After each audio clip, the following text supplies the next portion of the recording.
अच्छा भैया, हम गायक कलाकार दीपक यादव, लवली स्टूडियो जौनपुर से। इस समाज में इतना कलयुग सर पे सवार हो गई बा कि आन के बहन बिटिया तो देखते ना रहा। आजकल ससुर अपने पतोहुओं को ना चिन्हत, बाहरे जवानी, बाहरे आशिक। अच्छा जौन पतोहिए आए उन्होंने ना चिन्हत, उनने से सिर्फ पैसा से मतलब बा। भाई 500 वाली जहाँ पैसा मिले, ससुर अगर कमहैया मिला बा तो मनसेधु की इज्जत ना बे, ससुरे की इज्जत होला। बाबा इस सब देखते हुए कवि जी 4 लाइन भूमिका दिए हैं। क्या?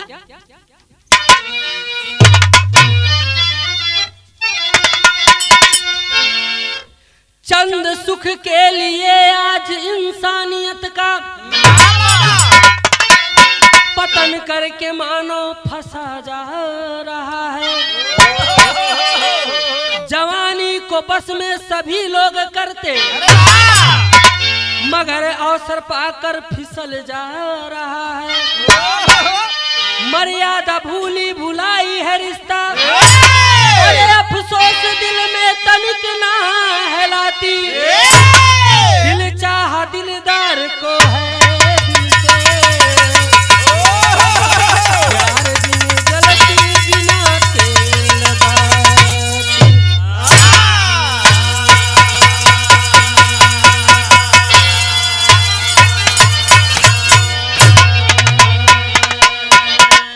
ये सब देखते हुए हमरे कवि जी दयाराम यादव गजल के टुकड़ा में लाइन दिए हैं। क्या मास्टर? बाबा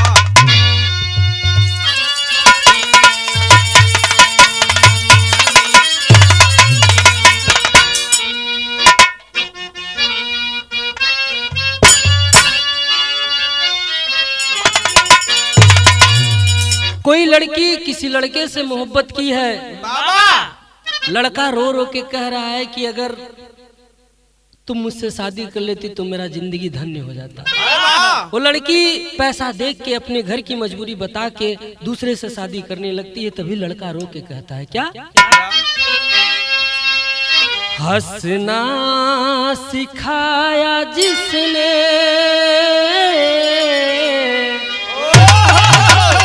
हंसना सिखाया जिसने, उसने रुला दिया। हंसना सिखाया जिसने,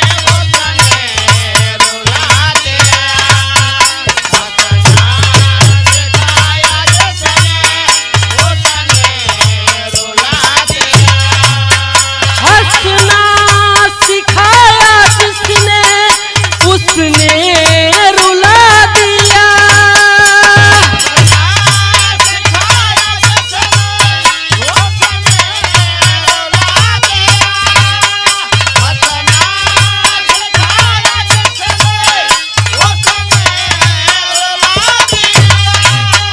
हंसना सिखाया जिसने, उसने रुला दिया। फूलों पे था चलना है,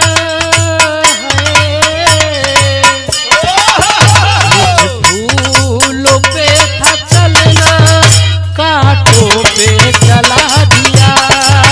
मुझे फूलों पे था चलना, भैया बाबा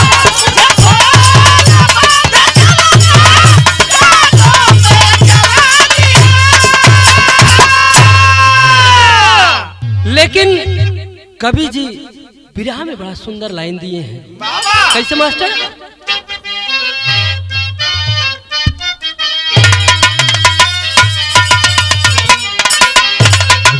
इस दुनिया में जिसको आप अपना मानेंगे, जिस पे आप भरोसा करेंगे, चाहे कि वो परिवार का कोई भी इंसान हो, माँ बाप, औरत, बच्चा, चाहे जो हो, वो इंसान धोखा दे।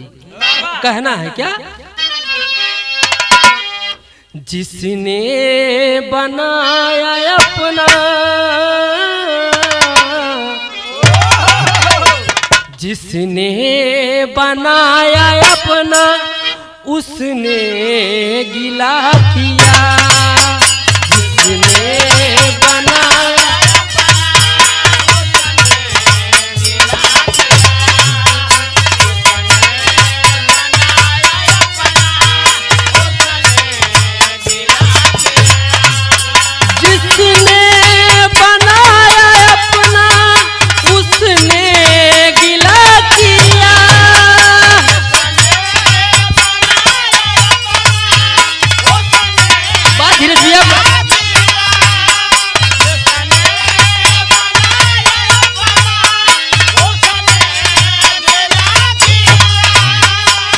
जिसने बनाया अपना उसने गिला किया,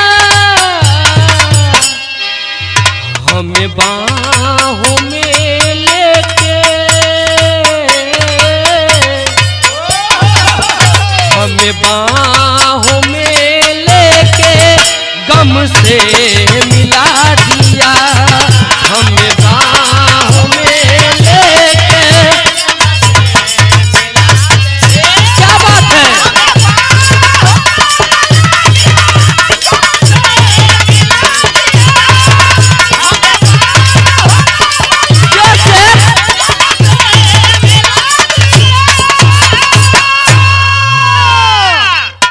इस समाज में जिसके मांग में आप सिंदूर डाल रहे हैं, जो 7 जन्मों का रिश्ता है वह भी अपना नहीं है। यहीं से कहानी की शुरुआत भइल। कैसे मास्टर?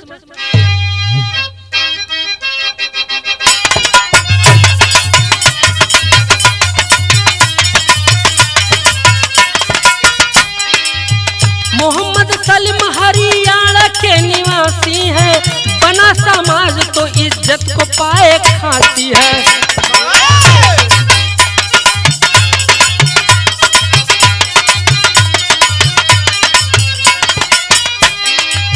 पत्नी मुमताज अकिल बेटा एक दुलारा है, पत्नी मुमताज अकिल बेटा एक दुलारा है, घर का चिराग वही आंखों का तारा है।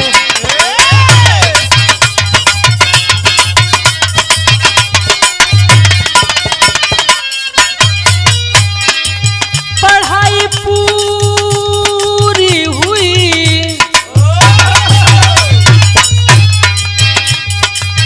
पढ़ाई पूरी हुई बेटे की किए शादी है, पढ़ाई पूरी हुई बेटे की किए शादी है, सारा दुल्हन बन घर में आई आजादी है।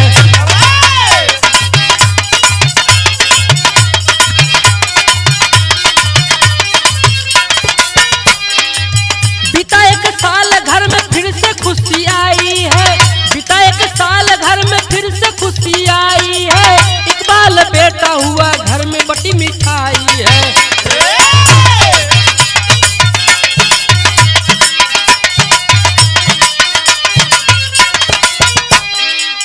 अकील ड्यूटी, अकील ड्यूटी जाते मम्मी स्कूल जाती है, अकील ड्यूटी जाते मम्मी स्कूल जाती है, सारा सलीम को अकेले घर में पाती है।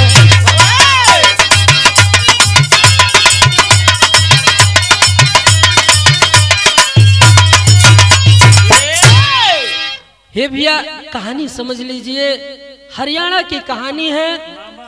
मोहम्मद सलीम जो हरियाणा में रहते थे, उनकी बीबी का नाम मुमताज बताया गया। बाबा मोहम्मद जो सलीम थे वो एक दरोगा के पोस्ट पे थे। उनका एक छोटा सा बच्चा पैदा हुआ जिसका नाम अकील बताया गया। अकील को धीरे धीरे पढ़ावे लगलन, धीरे धीरे बड़ा जब हो गए अकील, पढ़ाई पूरी हो गई, अकील के शादी कर दिलन। अरे वाह, अकील के जब शादी कर दिलन, अकील के जोन मम्मी और जोन अकील रहने वो स्कूले जात रहने। अकील अपने ड्यूटी पे चल जाए और जोन उनकर मम्मी रहे वो अपन काम पे स्कूल में चल जाए। उनकर पत्नी, अकील की पत्नी जिसका नाम सायरा बताया गया, सायरा घरवे पे रहे, और जोन उनकर बाबूजी सलीम रहले उन्होंने घरवे पे रहे, रिटायर हो गए। मम्मी स्कूले चल जाए, अकील ड्यूटी पे चल जाए, और यार ससुर और पतो घरे रहे। और जब खाना पानी मांगे खोए तो क्यों रहबे न करे, पतो रहे, हमेशा उठना बैठना बातचीत हमेशा चले लगल। ये कलयुग है, जेकरे कपारे पे सवार हो जाए तो बिटिया बहन क्यों ना चिन्हत। और आजकल का जोन बिटियो बहन उन्हों ना चिन्हत है। देखा भइल का एक दिन के बात है, यहीं से एक लाइन का तर्ज लगल। कैसे मास्टर?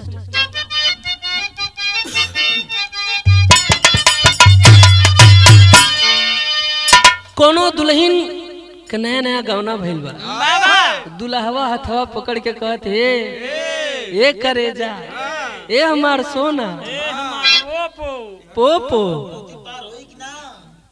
कहत हो का कि साँझ बोले मुरवा सबेरे बोले कगवा कोरवा छोड़ी द बालमा कोरवा छोड़ी द बालमा भइले बोरा बिन सरवा कोरवा छोड़ी द बालमा।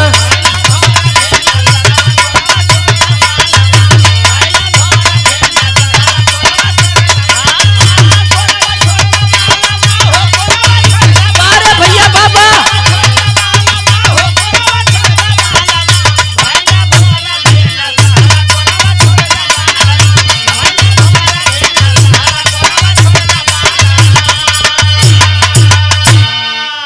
सलीम जो ससुर था ओकर सायरा के ऊपर बड़ी गंदी नजर रहे। अरे वाह। एक दिन कहलेस कि ए बहू ए सायरा तनी हमारे के बात सुना कहत हो का।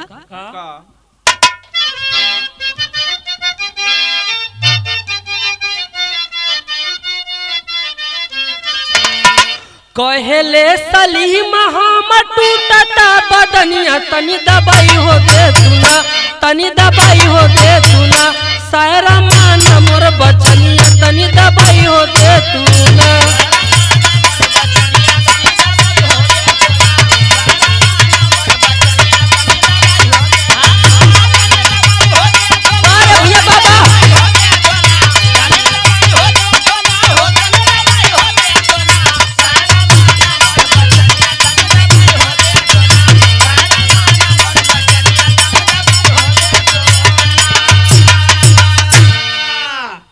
जब सलीम सोया था कह रहा कि ये बहू सारा सुनो आज मेरी तबीयत कुछ ठीक नहीं लग रही है पता नहीं क्या हमार देहिया बड़ा दुखा था ओके तो धीरे धीरे लगे बुलावे के रहल कहत हो का अंतरा के लाइन में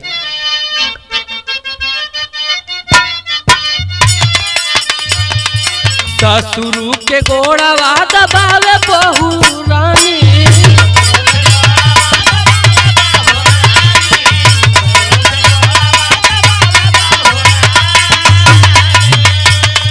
सलीम के आवे लागल मुहावा से पानी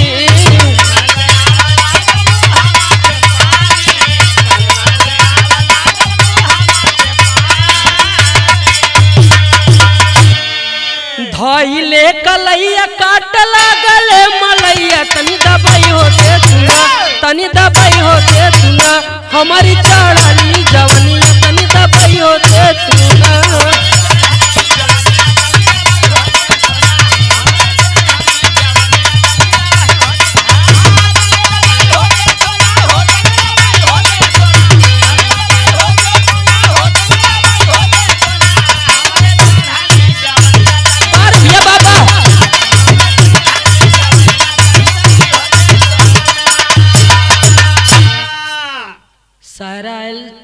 कैस कि पापा जी आप टेंशन ना लीजिए हम ऐसा हाथ गोड़ दबा दे कि तुहार एकदम नस नस टाइट हो जाए ले आए के करू के तेल गरम कई के मुड़े धाई के चपचपाए के एकदम मिजत हो कहत हन जंघवा तक फिरात हो पहले पौलिया मिजत रही धीरे धीरे चढ़त चली आवत ठुगनी तक पहुंची जब जंघा तक पहुंचे तो धीरे धीरे आगे पहुंच गई। ससुर कहलन कि बहुत सही बहू पाए है एकदम हाथ गोड़ दबावत हो अब धीरे धीरे रूम बंद कई के दूसर हाथ गोड़ शुरू हो गई। एक लाइन तर्ज लगल कैसे मास्टर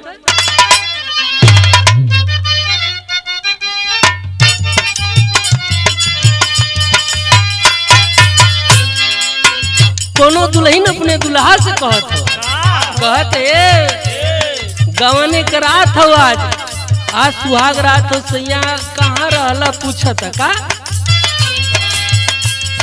घरवा के दुल्हन जो है तोहरी रहिया घरवा के दुल्हन जो है तोहरी रहिया कहाँ रहला बलमुआ गवन रतिया बार भैया ये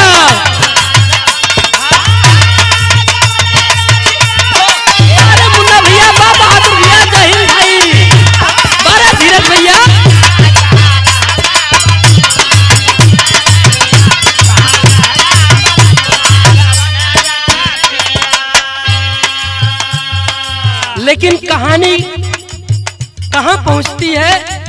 ससुर जो सलीम था वो सायरा के एक दिन मजा पोलिस, दूसरे दिन मजा पोलिस, तो एक दिन रात का समय रहल, रात के समय रहल। कहते ए सायरा, मुझे बहुत तगड़ से भूख लगी है। कब से भूख लगी बे, तनी खाना लेके आओ तू। बुलावत हो कैसे।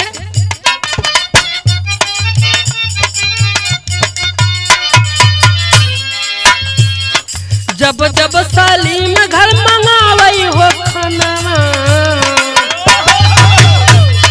जब जब सलीम घर मंगावई हो खाना, मजा लूटेली गोरी ससुर संघावा, मजा लूटेली गोरी।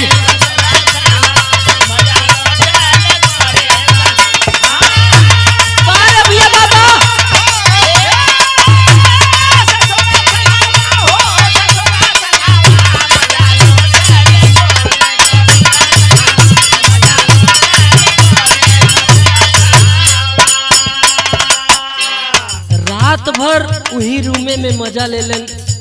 देखा सवेरे जब सवेर भइल, अकील नहा के और मुमताज नहा के खा पी के अपने अपने काम में चल जाले। इन्ने गलत इतना खराब हो गई कि ने रतिया दिनवा सुबह शाम हमेशा लगमे रहे। ऐसा लगे कि मेहरारू मन से दू हो गई बड़े। देखा जवानी आग पानी जवानी तीनों एकदम कपारे पे चढ़ल बा। कहना बांतरा कलाई में का,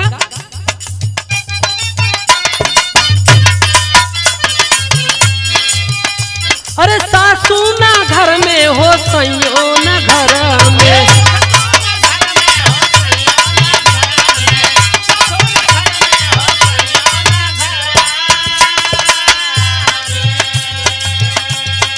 करुआ का तेल दबावई हो सर में, करुआ का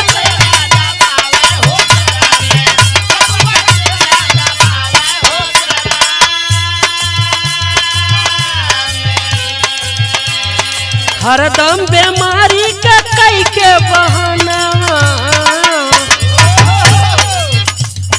हरदम बीमारी के कई के बहाना, मजा लूटेली संगवा ससुर संगवा, मजा लूटेली गोरी।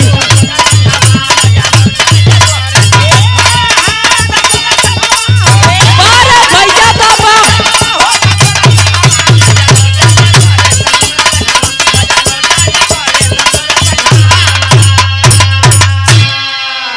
रात दिन करुआ के तेल का मालिश होत हो।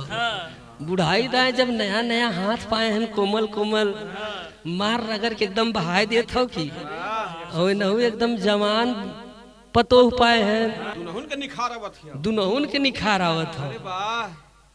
लेकिन चोरी हत्या पाप के दिन न खुली। एक दिन अकील कहस के रतिया में हमरे लगवा सूतत त कहत हमार मन ना करत प्यार करे के।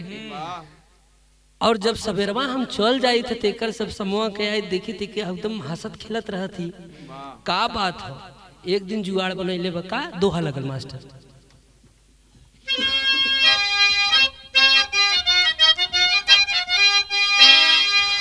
एक दिन अकील को शक हुआ, ड्यूटी से लिया अवकाश, सोचा कि आज घर में ही रहूंगा, होगा पर्दाफाश।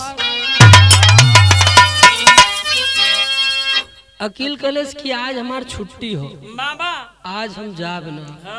लेकिन जे रोज रोज खीर पिए ओकर एक दिन नागा जाए, ये कहेस की लागत आज गड़बड़ाए जाए, आज मुलाकात न हुई। ये कहाँ से रुक गई। अकेलवा तो सोचेस कि आज हम पकड़बे करब, लेकिन बहाना करके सूत गेल घरवे में। जब सूत गेल घरवे में तो ई औरतिया करत का बा, टेरी लगल मास्टर।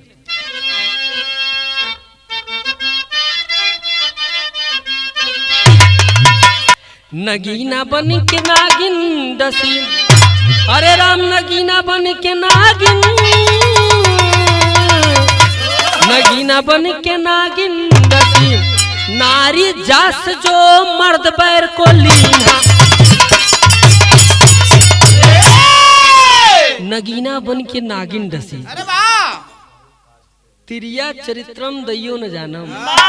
मेहरारू का चरित्र भगवान न पाए तो मनई कहाँ से पही है।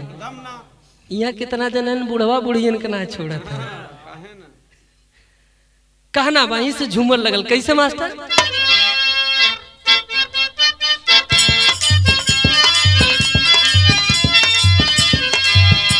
हर जब अकील अपने रूम में सो गया, धीरे से दोपहर का समय था, उठ के अपने ससुर सलीम के घर में चली गई। सलीम के रूम में जाके करती क्या है, घर में लूटे लीलाहार अपने घर के माझा।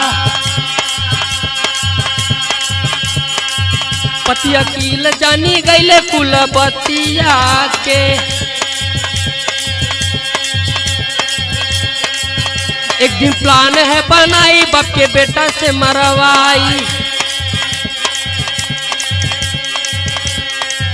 लाश घर में दफनाई आधी रतिया के, फिर भइल जब भोर होवे लागल घर में सो।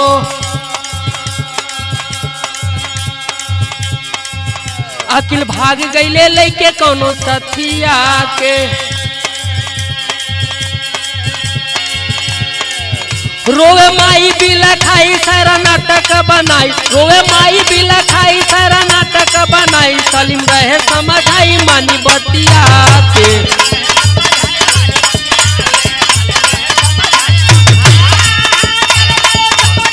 बारे भैया बाबा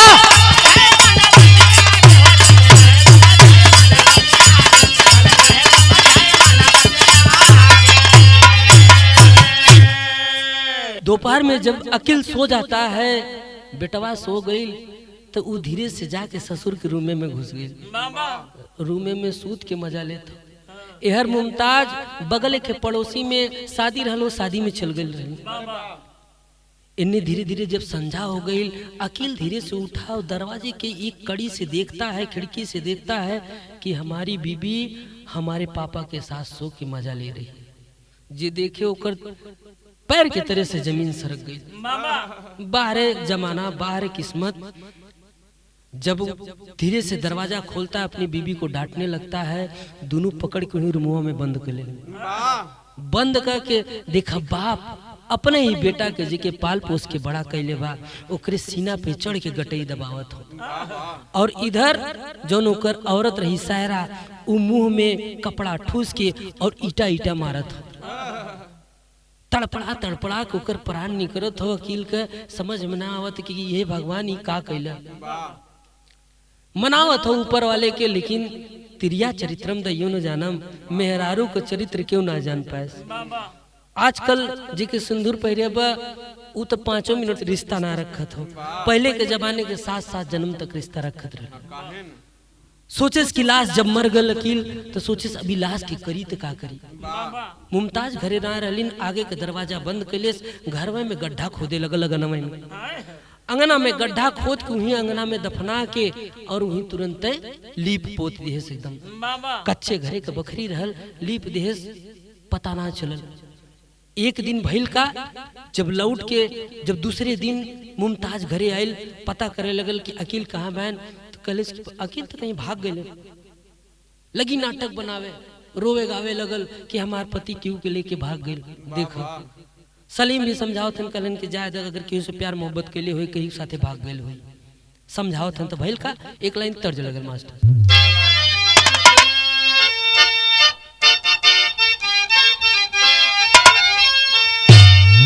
एक जोगी बाबा वही रास्ता से जाके गीत गावत का, अरे माया के भवना में अरे भइले जन्मवा बनावा लागी जहिया।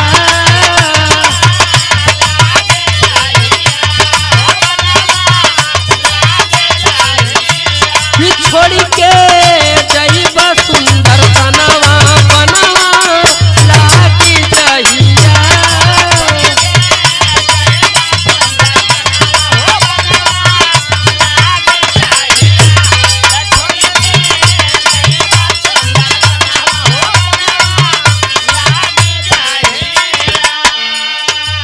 माई रोवत हो, मुमताज रोवत कहलन कि हमार लाल हमार बेटवा कहाँ गए?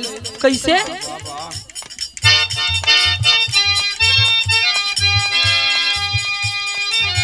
रोई रोई माई कहे भागल ना सुगनावा मनावा तड़पत बाटे ना मनावा।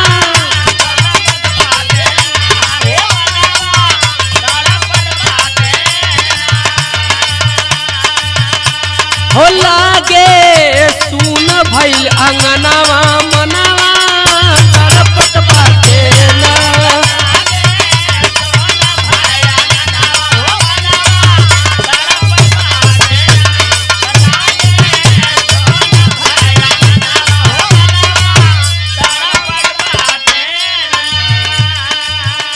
माई मुमताज जो अकील की मम्मी थी वो करी कि ऐसा लग रहा है कि मेरा बच्चा इस दुनिया में नहीं है। भगवान का प्रेम और महतारी बेटवा का प्रेम बहुत अपार होला।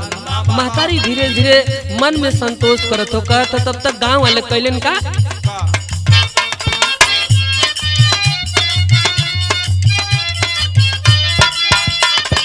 गौवा के लोगावन से पूछ महतारी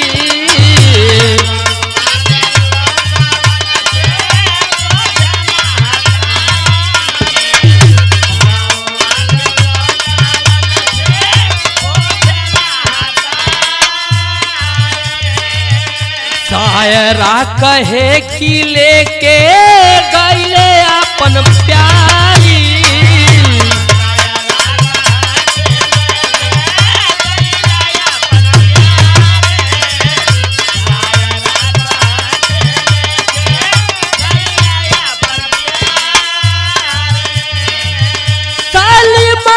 सूझे नाही कौन बहनवा मनवा तड़पत बाटे ना हो मनवा तड़पत बाटे ना कहले बोरले कुल का नमवा मनवा तड़पत बाटे ना। अरे भैया बाबा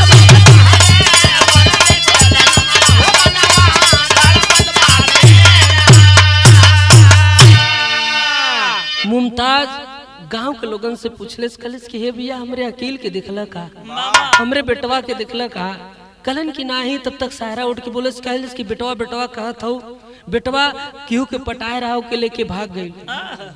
सलीमो कहतन कि हाँ इतना कमीना लड़का पैदा हो गए हमरे जिंदगी में केहू के लेके भाग गई। लेकिन अंदर तक खेला कुछ और भइल एहर इन्ने का प्यार पाके एहर अंगना में दफनाए बा। माता रो रो के एकदम तड़पत हो लेकिन इन्ने दोनों के एक बूंद आंस ना गिरत हो। यह दुनिया यह समाज हो। ये सब देखते हुए कभी जी एक लाइन तर्ज दिए हैं कहने का क्या बात है।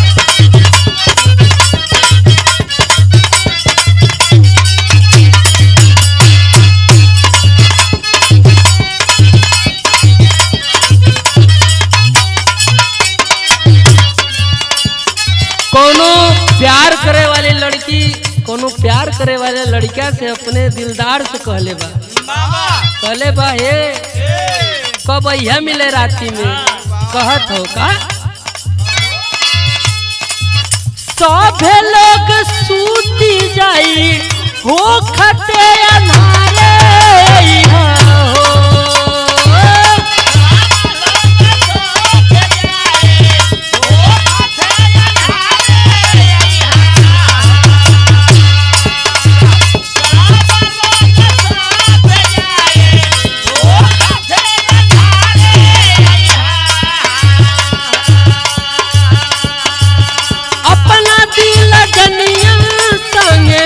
खूब मजा मारे हो।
बीत गई कैसो समझा दिलन।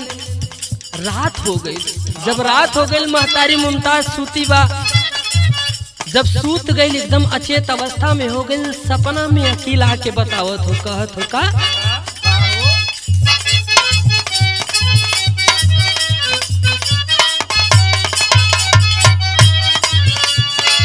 सपना में माई के कुल बातिया बतावे लगले हो। सपना में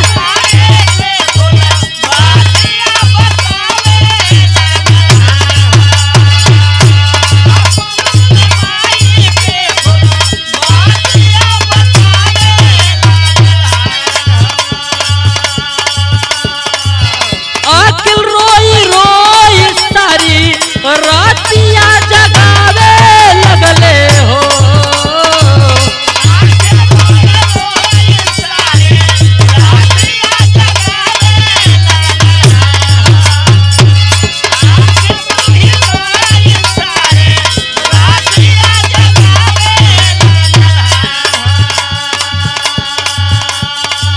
सपना में माई के कुल बातिया बतावे लगले हो।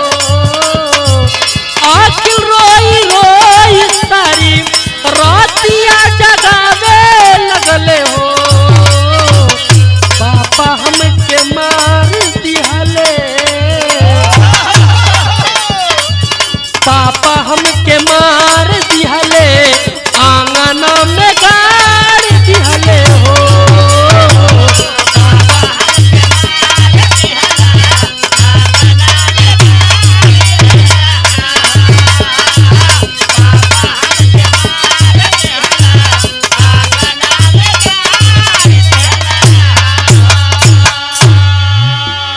सपना में अकील आके मम्मी से मुमताज से बतावे लगन, कहलन कि माई तय तो शादी में गई रहने न, इहर घरमा पापा और सहारा एक के बिस्तर पे सोतत रहन।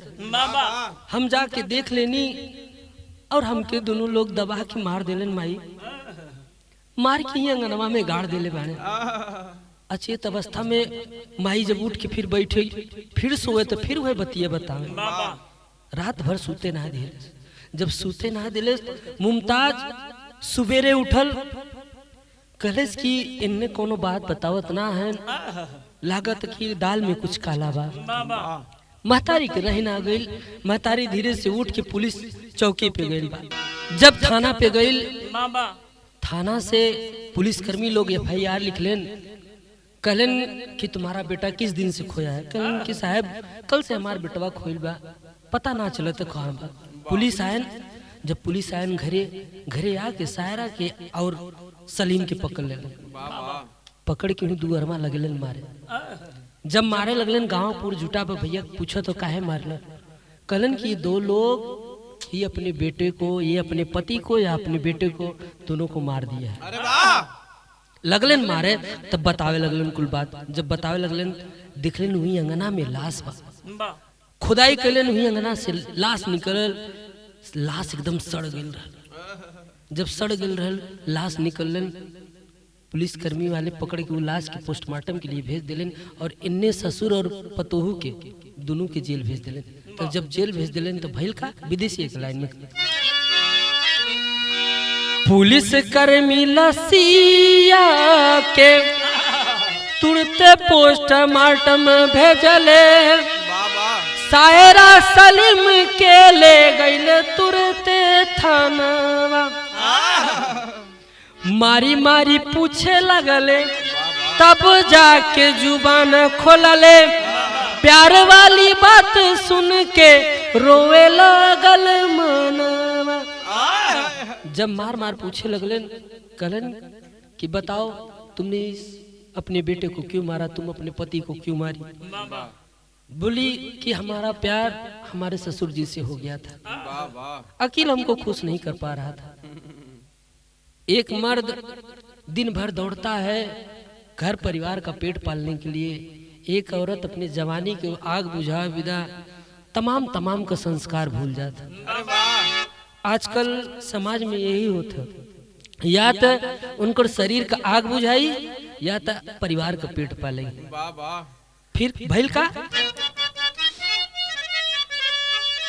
गौवा के लोग जनले दुनहुन के दोषी पवले सुनु सुनी दिलावा पे लागे जैसे बन। गांव वाले जब सुनते हैं कहलन के ऐसन मेहरारू जिक्र घरे में आ जाए ओकर पूरा खानदान का सर्वनाश हो जाए। वाह वाह। रड़ुआ मर जाए लेकिन ऐसन मेहरारू से बियाह मत करिए। हाँ भाई। पापट के लाइन में कहना बाका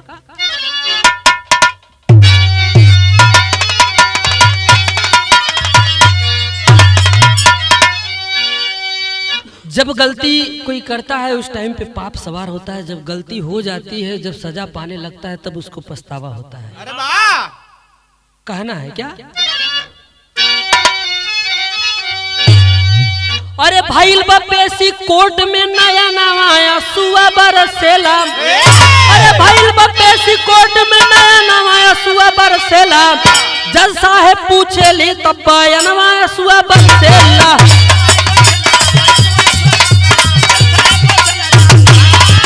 बारे भैया बाबा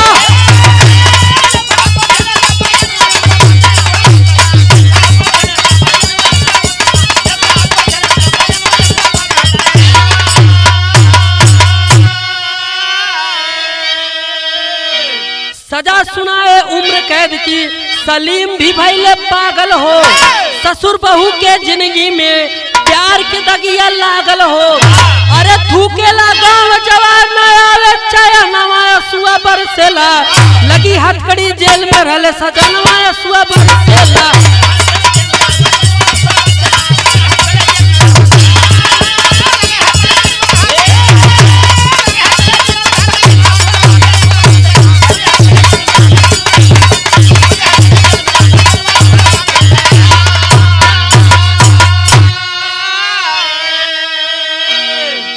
कोर्ट में जाते हैं, जज साहब उम्र कैद की सजा सुना देते हैं। कलन की जा आप दोनों लोग जेल में वही खूब दिया बाती करी है, खूब वही तेल मलवाया, खूब प्यार किया। 5 मिनट की खुशी पावे के नाते पूरा खानदान, पूरा गांव, देश, हर जगह से सम्मान सब घट गई। इस सब देखते हुए आल्हा के लाइन में कवि जी कह रहे हैं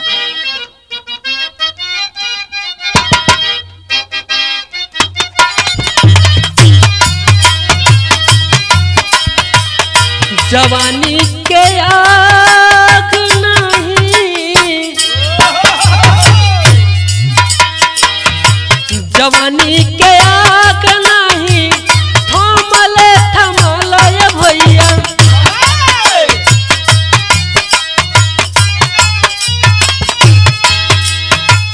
क्षण भर के खुशी दिहल घरवा तबा।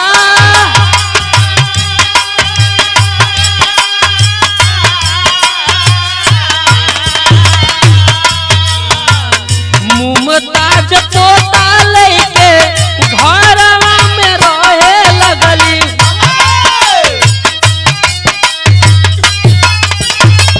सुनसान बखारी में पूछो ना सोहा।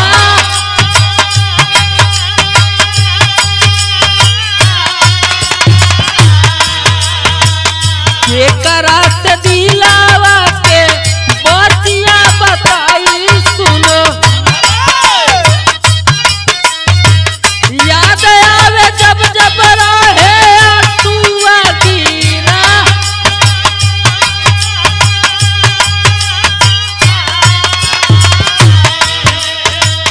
हाय रे विधाता कैसन दीनवा दिखवल हमके।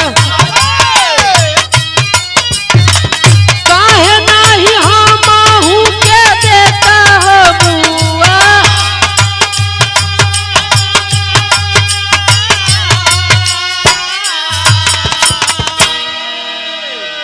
मुमताज अखिल के एक के छोट के लइका रहल, ओके कोरा मेले के घरे चली आयल।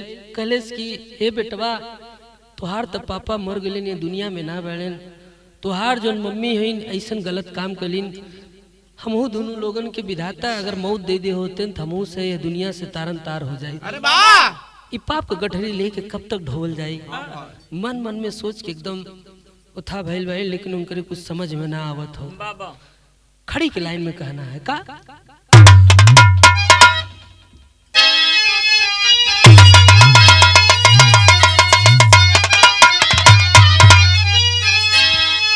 कवि जी बिरहा के माध्यम से समाज को संदेश देते हैं। कहते हैं मानव और इंसान 84 लाख के बाद ई तन मिलल बा। अरे वाह, कोनो अच्छा काम करके मर जइहा, लेकिन ई गलत काम करके मत मर। कहना है का,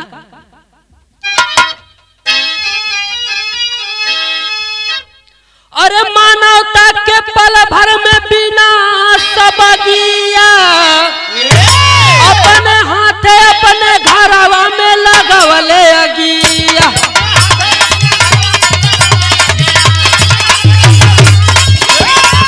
बारे भैया बाबा,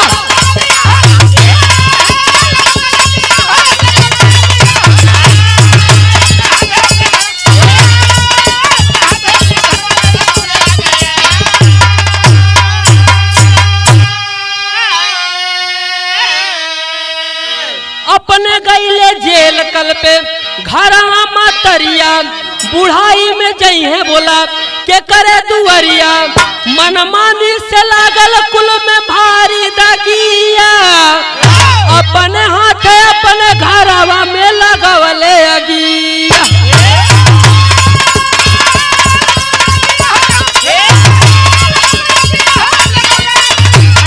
भैया बाबा,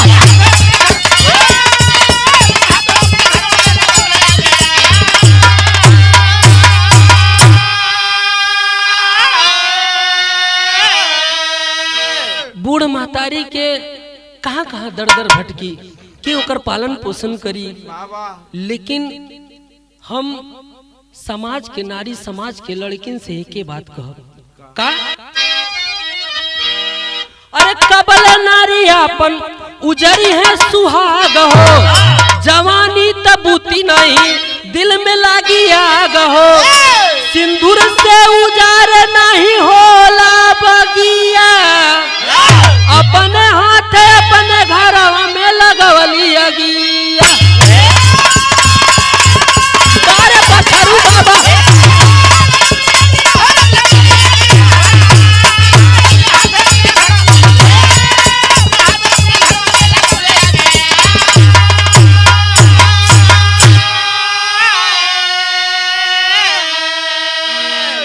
यहीं से कहानी का हमार समापन भइल। इस समाज में सबसे हाथ जोड़ के गुजारिश बा कि केहू गलत काम मत करिए। आखिरी लाइन में कहना बा, साधु नटखट रामधार घटना से है गमगीन, सुखई दिन कर लाल जवार भूले न ऐसन सीना हो।